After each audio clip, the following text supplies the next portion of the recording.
Mateus 6,16, parte A. Jesus disse assim: quando jejuarem, ou vocês irão jejuar. Quando vocês jejuarem.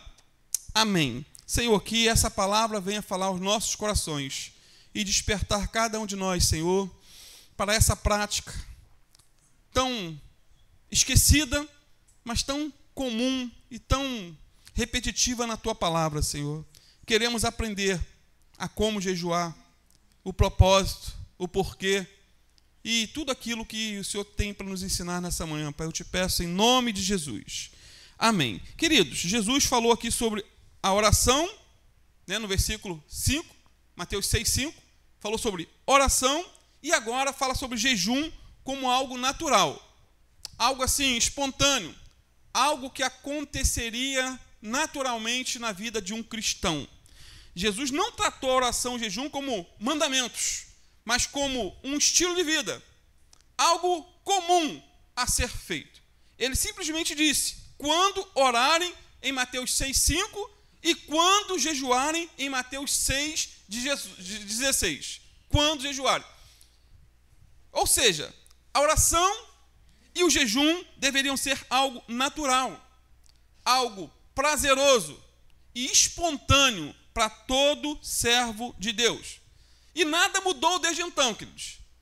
Nada mudou. Se você é cristão, você ora.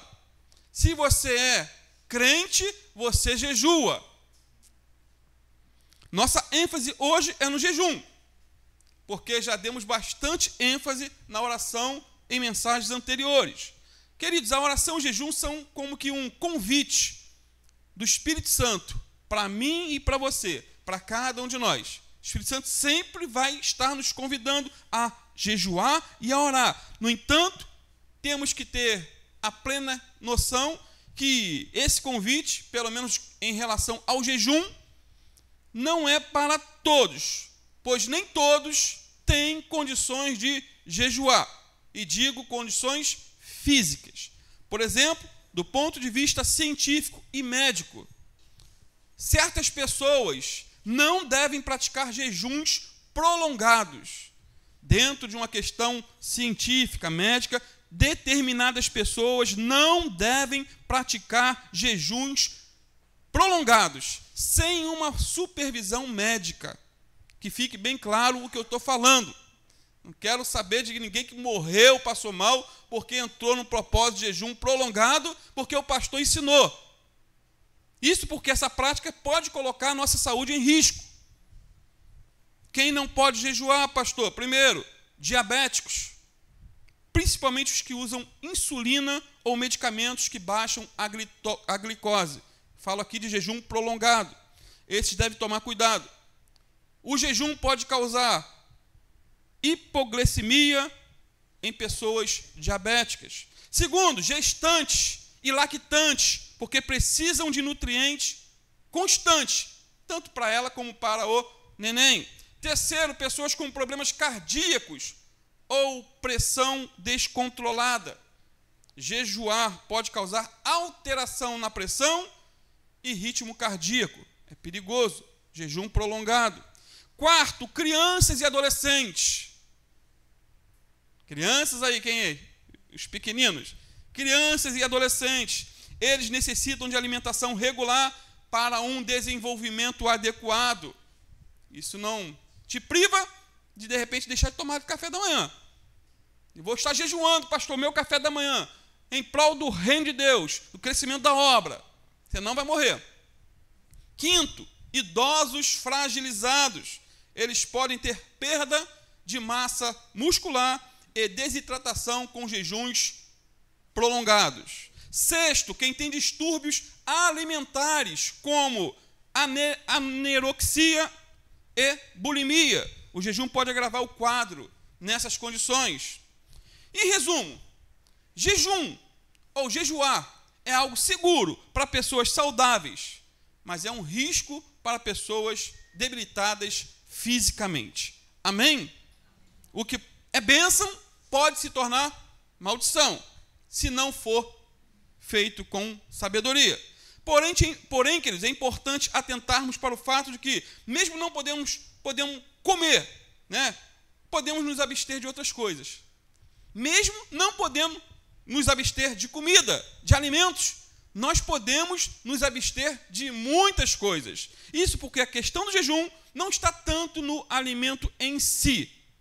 Não é.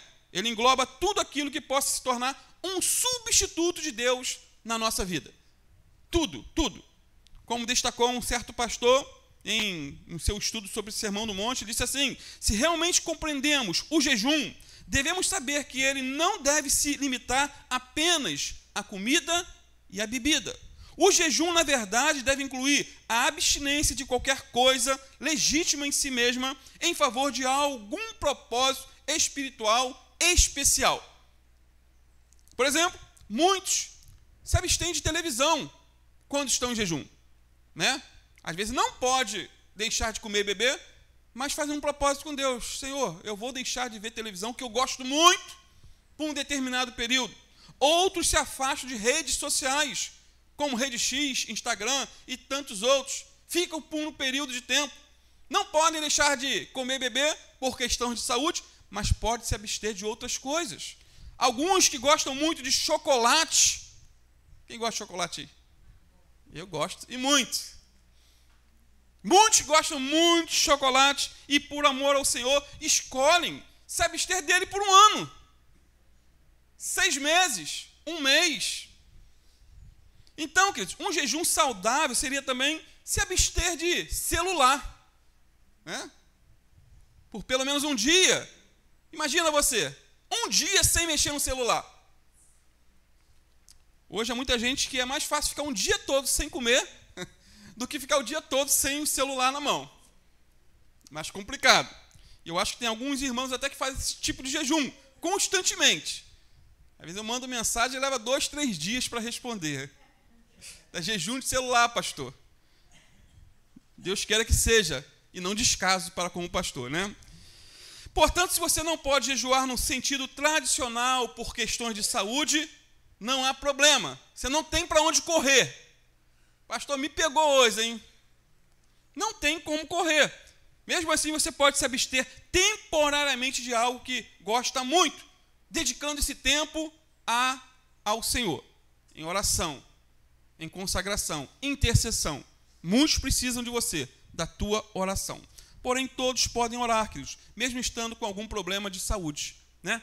Nem todos podem jejuar por questões de saúde, mas todos podem orar, mesmo estando nas últimas, podem orar. Portanto, quando deixamos de orar, pecamos e precisamos nos arrepender, porque a oração é um mandamento. Orai sem cessar.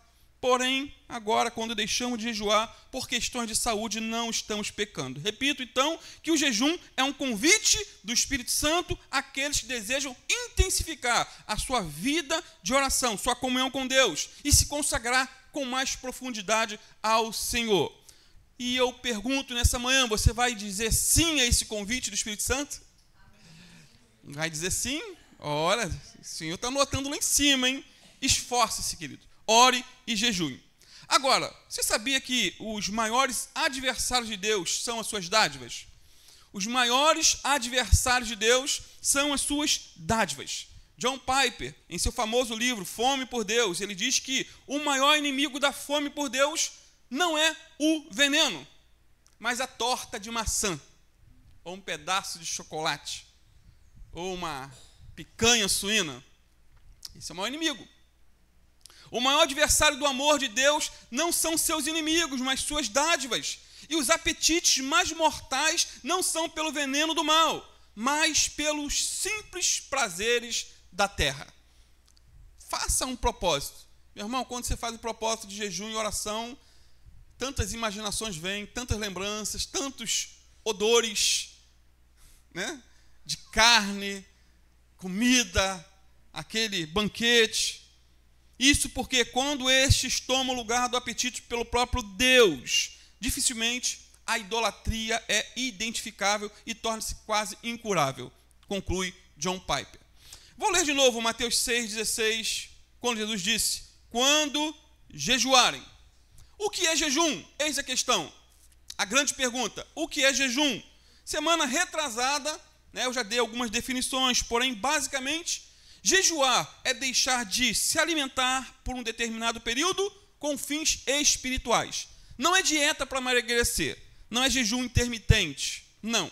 Também pode significar se abster de algo que gostamos muito para buscar a Deus. O jejum cristão é uma prova para ver qual é o desejo que nos controla.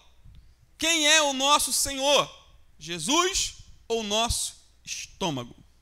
Jejuar é, em última instância, declarar que a presença de Deus vale mais do que tudo que este mundo possa oferecer para nós. Queridos, mais do que qualquer outra disciplina, o jejum revela as coisas que nos controlam.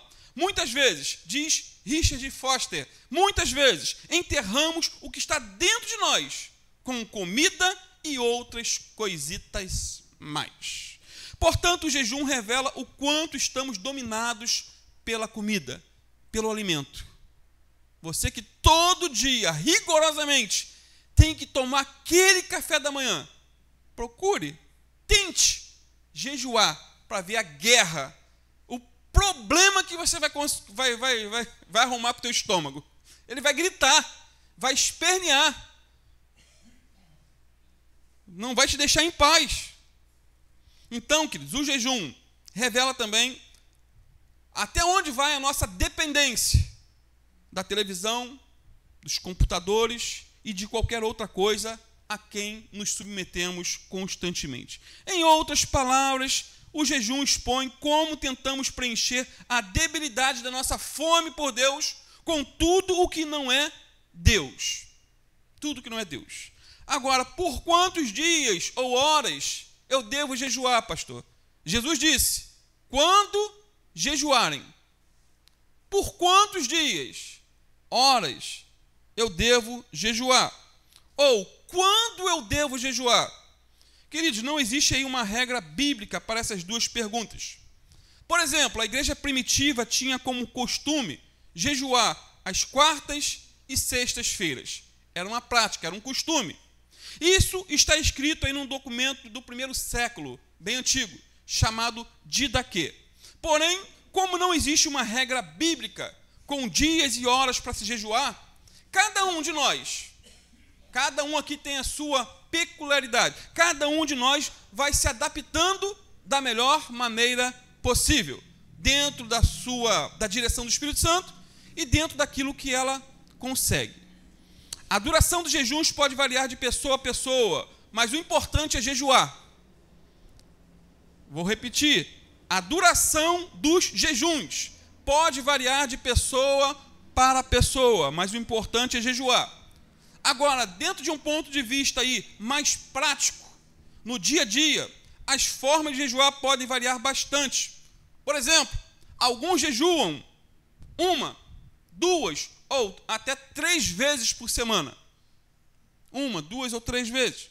Outros jejuam 1 vez por mês. 1 vez por mês. Alguns, influenciados aí por práticas judaizantes,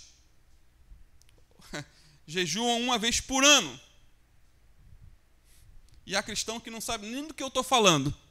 Está viajando na maionese. Pastor, o que é esse negócio de jejum? Nunca fiz, nunca vi, nem sei do que se fala. Para eles, a palavra jejum é tão desconhecida como o grego ou o hebraico. Agora, em relação ao período, alguns jejuam do amanhecer ao pôr do sol. Ou seja, entre 5 e 6 da manhã até 5 e 6 da tarde. É um jejum bom, hein? Já começar em jejum.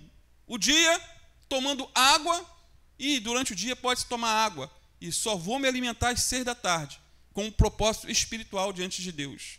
Muitos dizem, pastor, se eu fizer isso, eu morro, pastor. Você não conhece a minha estrutura.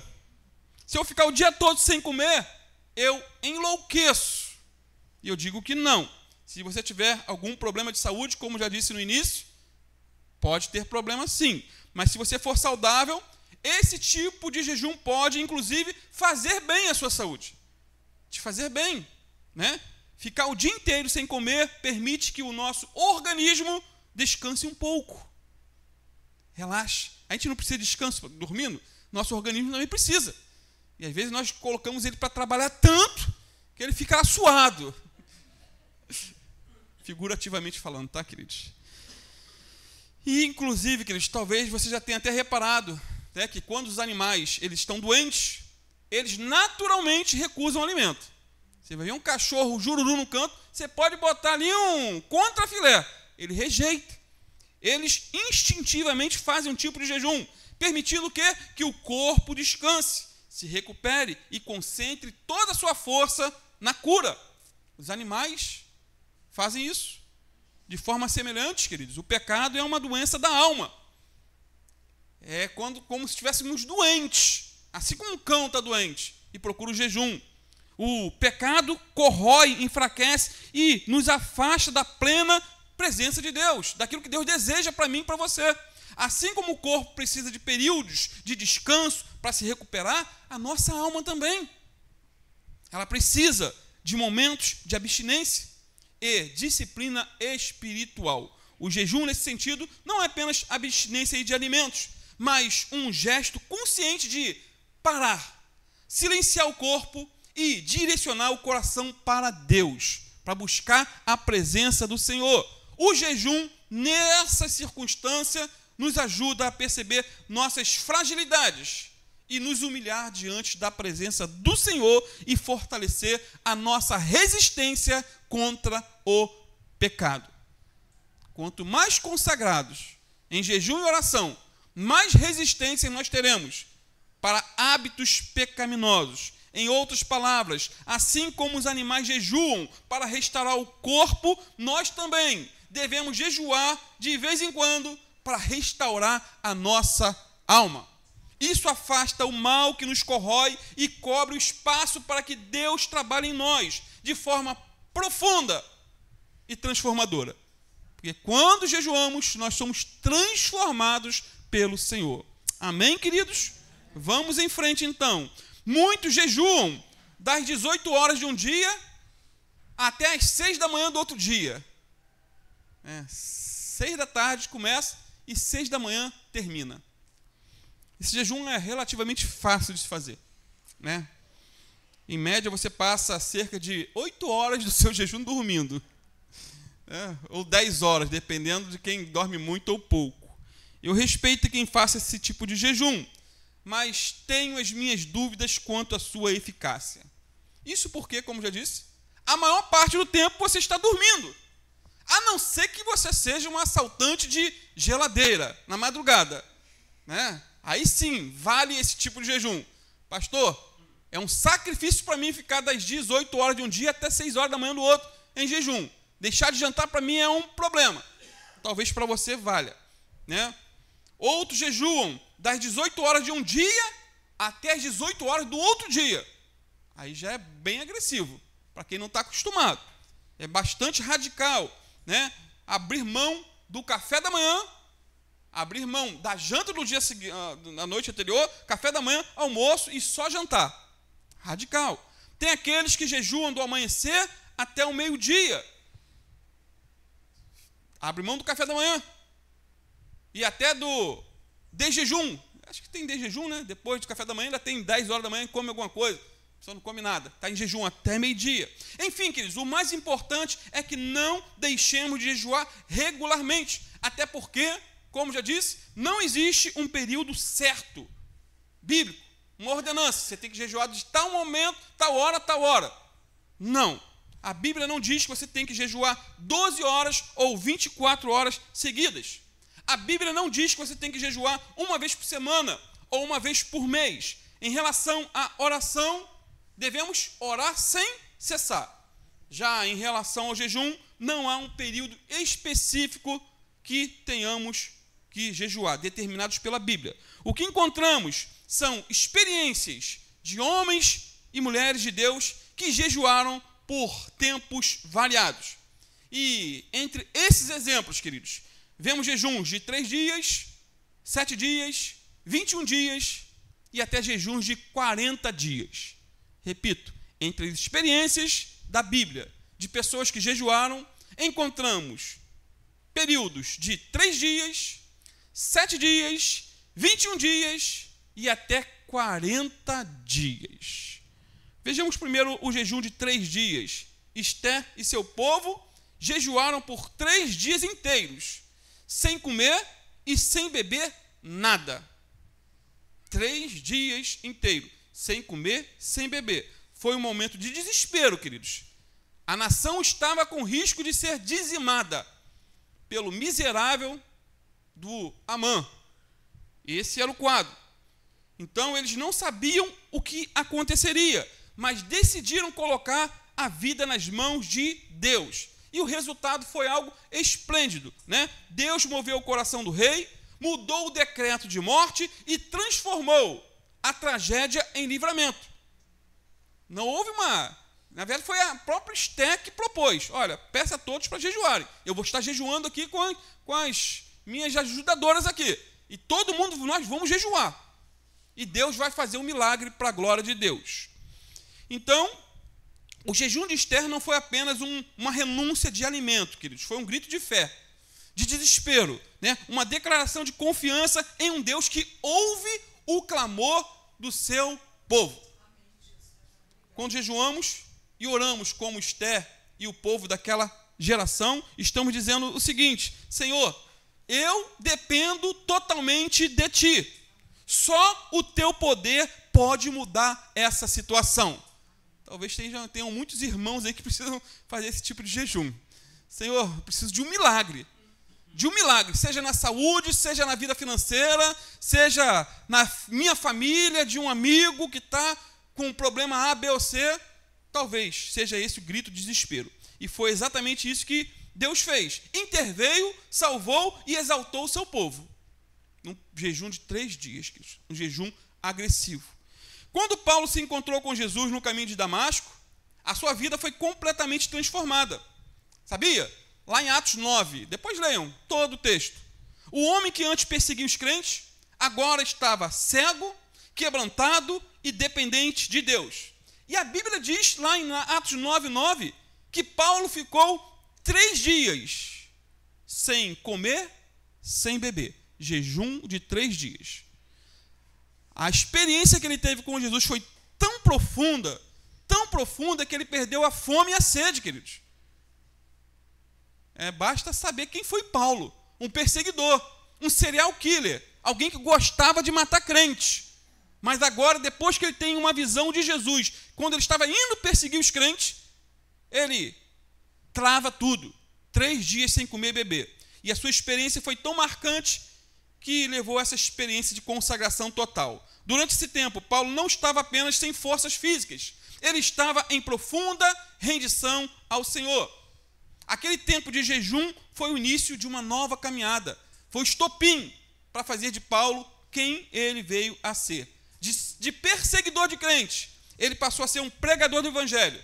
De inimigo da cruz, tornou-se um apóstolo de Jesus. Um homem cheio do Espírito Santo. E foi ali, em meio ao silêncio e à cegueira, a fome e a sede, que Deus começou a tratar do seu coração.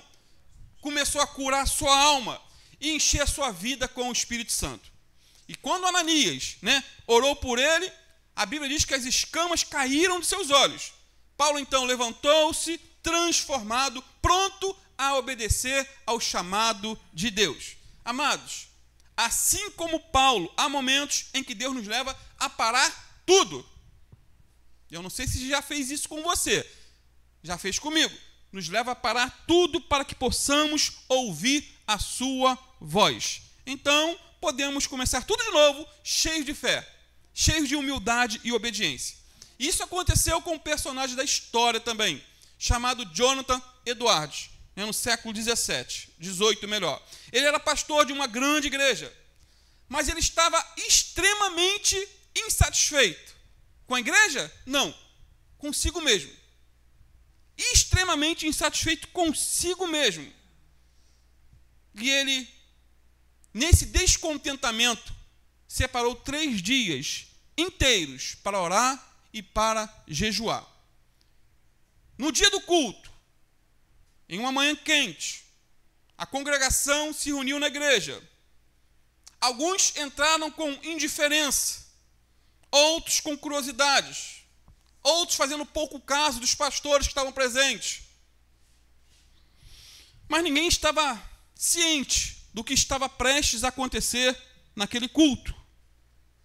A história diz que o povo, ao entrar, mostrava um espírito leviano, conversando de forma casual, alguns até desrespeitosos.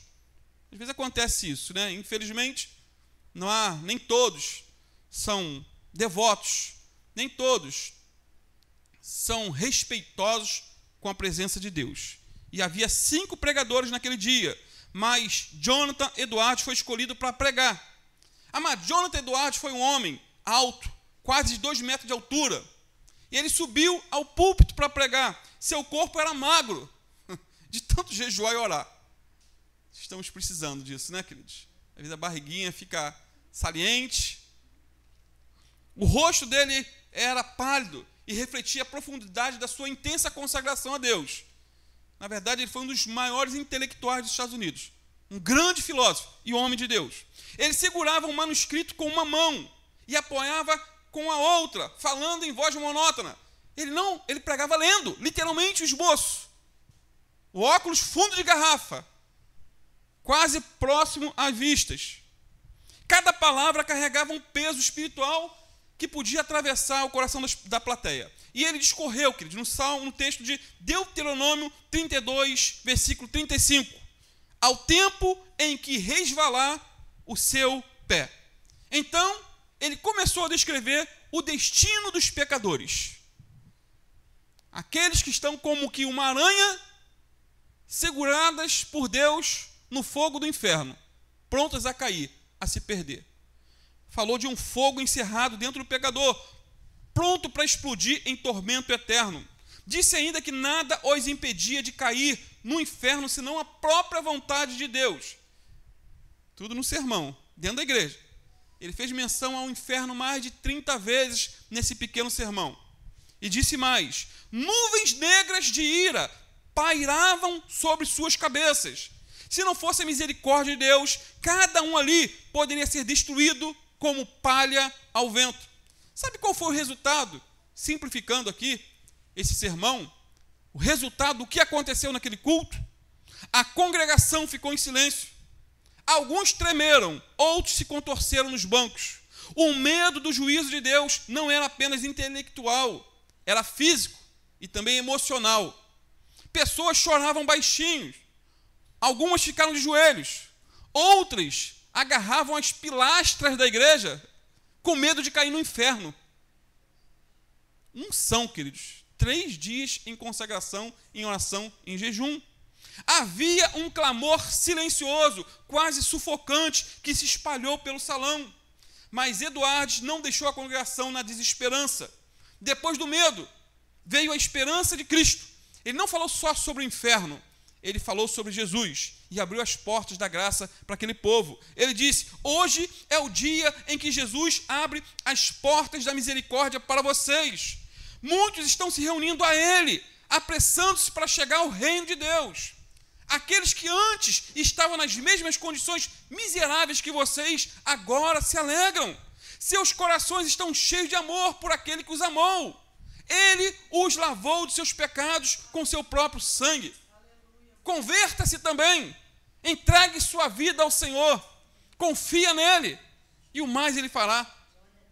E o impacto dessa mensagem foi profundo. Muitos saíram transformados. Alguns com lágrimas ainda escorrendo pelo rosto. Outros tomaram a firme decisão de mudar suas vidas com a ajuda do Espírito Santo. O poder daquele sermão não veio apenas de palavras, queridos. Não. O jejum de 3 dias sustentou Jonathan Edwards e fortaleceu o seu espírito. Cada frase tornou-se aí uma arma espiritual que tocava diretamente a consciência dos homens.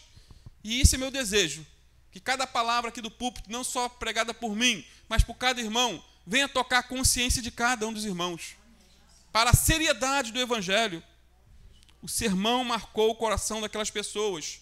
Tornou-se uma lembrança histórica do poder do jejum e da oração e da pregação ungida da palavra de Deus. E até hoje, quando se fala de Jonathan Edwards, se lembra do sermão que ele pregou: pecadores nas mãos de um Deus irado.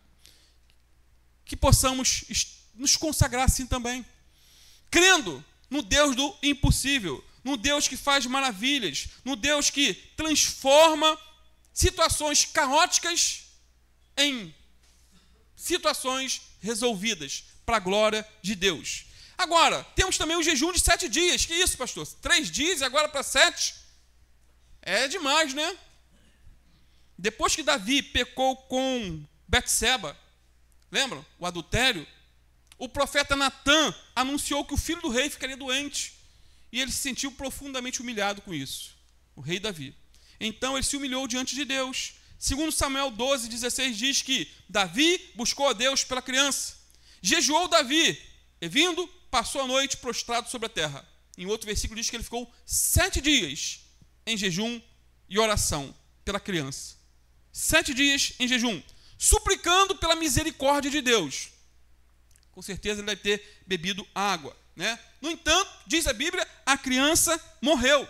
E quando isso aconteceu, Davi levantou-se, diz a Bíblia, lavou-se, ungiu-se e adorou ao Senhor.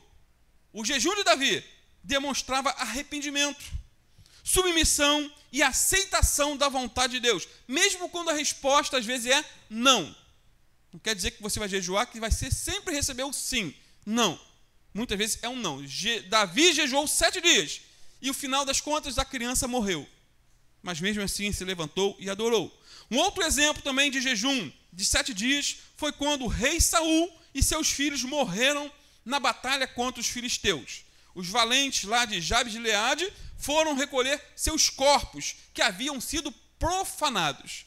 E eles os sepultaram com honra e, como diz 1 Samuel 31:13, jejuaram 7 dias. Com certeza bebendo água. Então, amados, esse jejum foi um ato de luto, respeito e reverência, reconhecendo que a tragédia nacional havia batido sobre eles. E eles estavam clamando pelo consolo de Deus. Então, queridos, o jejum de 7 dias na Bíblia aparece sempre ligado a momentos de dor, arrependimento ou transição espiritual profunda. Não diz se eles fizeram um jejum parcial com frutas e legumes, mas que ficaram 7 dias em jejum, provavelmente sem comer nada, só bebendo água. Ninguém jejua 7 dias por acaso. Tem que ter um propósito. E esse é o nosso propósito, de 7 dias. Não direto, sem comer. Né? Se você conseguir, amém. Vai ser benção. Mas veja a questão de saúde. Mas pelo menos o café da manhã, ou o almoço, ou o dia inteiro, até 6 horas da tarde. Vamos lá, queridos. E o jejum de 21 dias? Quem fez? Quem lembra? Jejum de 21 dias. Daniel, famoso. O único jejum de 21 dias registrado explicitamente foi feito pelo nosso amigo Daniel. Para os íntimos, Danielzinho. Vamos entender melhor o contexto. Já estou terminando. Daniel 10, versículo 2 e 3 diz assim: naqueles dias eu, Daniel, pranteei durante 3 semanas inteiras. Então, 3 semanas, 21 dias. Manjar desejável não comi, nem carne, nem vinho entraram na minha boca, nem me ungi com óleo algum, até que se completaram as 3 semanas inteiras.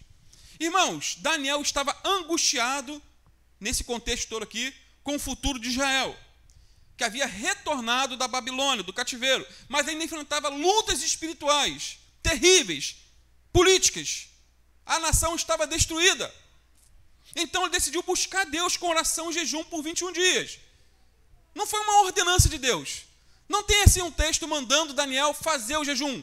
Ele decidiu, claro, por orientação do Espírito Santo, 3 semanas completas. Porém, esse não foi um jejum total de comida e água, como o de Esther ou como o de Paulo. Daniel praticou um jejum parcial, abstendo-se de quê? Diz o texto: alimentos saborosos, manjar desejável, carne, vinho e ungüentos. Ou seja, ele evitou o conforto, prazer e o luxo, concentrando-se apenas em Deus. Agora, o que aconteceu após esse período de consagração? Qual foi o resultado, por assim dizer, desse jejum de Daniel? No final de 21 dias, diz a Bíblia, um anjo apareceu a Daniel e revelou algo extraordinário. Daniel 10:12 explica: desde o primeiro dia em que aplicaste o teu coração a compreender e a humilhar-te perante teu Deus, foram ouvidas as tuas palavras, e por causa das tuas palavras é que eu vim. Essa é a palavra do anjo para Daniel. Mas o anjo também explicou que houve uma batalha espiritual no versículo 13, dizendo assim: o príncipe do reino da Pérsia me resistiu por 21 dias. Ou seja, Daniel orou e jejuou 21 dias, e durante esse tempo os céus estavam em guerra. Houve batalha espiritual. Seu jejum sustentou uma batalha espiritual invisível, queridos, até que a vitória veio e a resposta chegou. Às vezes nós não enxergamos nada. Daniel não viu nada durante 21 dias, mas havia guerra espiritual. Havia uma batalha. O que podemos aprender com esse jejum de Daniel? Primeiro, que a resposta de Deus pode demorar, mas não falha. Deus é fiel. Mesmo que leve tempo, Deus ouve desde o primeiro dia. Foi o que aconteceu com Daniel. Segundo, o jejum enfraquece a carne e fortalece o espírito. Daniel não buscou conforto, ele buscou entendimento. Terceiro, há guerras espirituais que só são vencidas com persistência. Esses 21 dias não foram por acaso. Foi o tempo de resistência nas regiões celestiais. Quarto, o jejum abre nossos olhos espirituais. Passamos a enxergar coisas que antes não víamos. Daniel teve visões, diz a Bíblia, e revelações futuras e profundas, tremendas. Irmãos, quando levamos a Deus a sério por meio de jejum e oração, correntes são quebradas, doentes são curados, milagres acontecem, e tudo isso para a glória de Deus. Por exemplo, em agosto de 1995, dois cristãos, estavam em jejum e oração. Eles tiveram a mesma visão, na mesma semana, e eram sonhos e visões relacionados a Paris, França.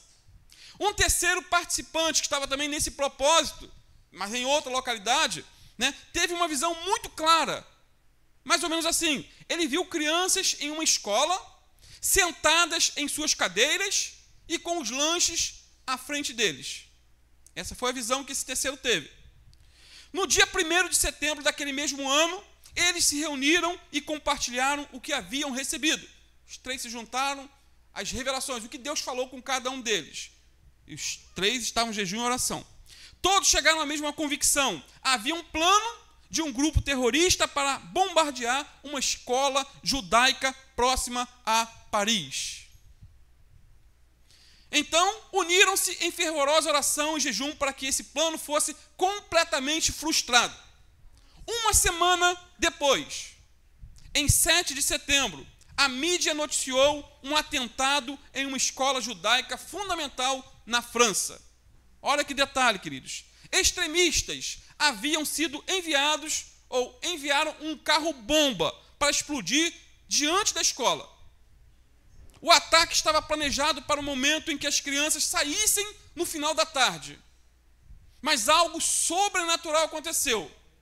O rabino da escola relatou que, pela primeira vez em 70 anos de existência da instituição, o relógio simplesmente parou. O relógio parou. E os ponteiros travaram exatamente 3 minutos antes do sinal que liberaria os alunos. Assim, as 700 crianças permaneceram dentro do prédio quando a bomba explodiu. Porque o relógio parou. Apenas 14 crianças ficaram feridas sem gravidade. Irmãos, esse é o poder da oração e do jejum. Quando nos separamos para buscar o Senhor, o Espírito Santo se revela a nós. Ele quebra as correntes e desmascara os planos do inimigo. Irmãos, esse testemunho nos mostra algo poderoso. A oração e o jejum mudaram a história. E o que eu contei não é uma ilustração, foi um caso que aconteceu. Verificável. 3 cristãos comuns. Podia ser eu, você e outro mais. 3 cristãos comuns, mas separados para buscar o Senhor, discerniram no Espírito um plano do inferno, uma artimanha do diabo, para matar mais de 700 crianças. O Senhor usou eles para frustrar essa obra de morte. 700 crianças foram poupadas porque alguém decidiu fechar a boca para o pão e abrir o coração para Deus. Feche a boca para o pão e abra o coração para Deus. Consagre a sua vida. Ore, jejue, que essa palavra não venha cair em corações surdos, mas que possamos ser praticantes e não simplesmente ouvintes. Amém?